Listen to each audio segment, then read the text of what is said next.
Ready to supercharge your website's credibility without spending a dime? We're diving into how to use Elfsight's free Google Reviews widget to showcase those glowing customer testimonials directly on your site. First, head over to Elfsight.com and navigate to their Google Reviews widget page. You'll see a variety of pre-designed templates. Browse through these and choose one that best suits your website style. Click on the template you like to customize it. Now comes the fun part: customization.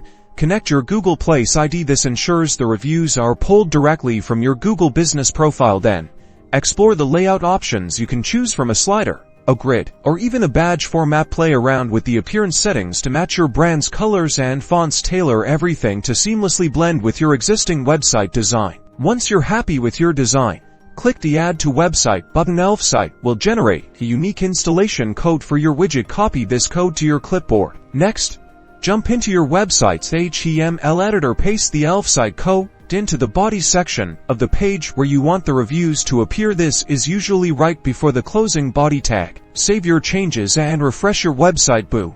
Your Google reviews should now be beautifully displayed, instantly boosting trust and social proof. Congratulations, you've successfully integrated customer testimonials to elevate your website's reputation. All thanks to Elfsight's free Google Reviews widget.